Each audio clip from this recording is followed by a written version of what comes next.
বাড়িতে থেকে বোর হয়ে যাচ্ছেন, শহরের ভিড় আর ভালো লাগছে না, উইকেন্ডে কাছে পিঠের মধ্যে কম খরচে 1-2 দিনের জন্য আপনারা মেদিনীপুরের আমলাশোল বেড়াতে যেতে পারেন। এটা একটা জঙ্গলে ঘেরা পাহাড়ি এরিয়া। এখানে ঝর্ণা আছে। এই দেখুন কি সুন্দর ময়ূর, বাড়িতে বাড়িতে ময়ূর ঘুরে বেড়াচ্ছে রাস্তায় ঘাটে। কাছেই দলমা পাহাড়। এটা হচ্ছে ঝাড়খণ্ড আর ওয়েস্ট বেঙ্গলের বর্ডারে অবস্থিত, মেদিনীপুর জেলায় অবস্থিত, আর বেলপাহাড়ির থেকে 25 কিলোমিটার দূরে। এটা হচ্ছে একটা কেতকী লেক।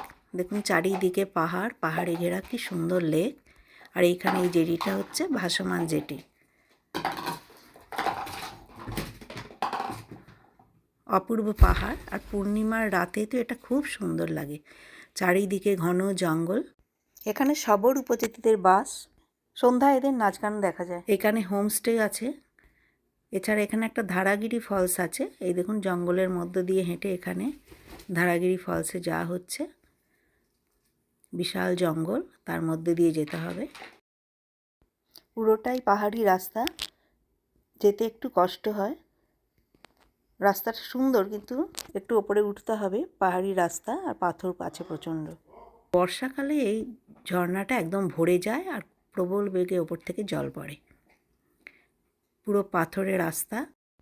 এই নির্জন জায়গায় এসে প্রকৃতির মাধুর্য আলাদাভাবেই অনুভব করা যায়। এই হচ্ছে সেই ধারাগিরি ফলস। এখন অতটা জল নেই বা জলের ফ্লো নেই, বর্ষাকালে এটা ভরে যায়। খুব সুন্দর জায়গা। এই হচ্ছে ধিতাং হোমস্টে। মাত্র 1600 টাকায় এখানে থাকা খাওয়া সব পাওয়া যায়। এটা একটু উঁচুতে অবস্থিত।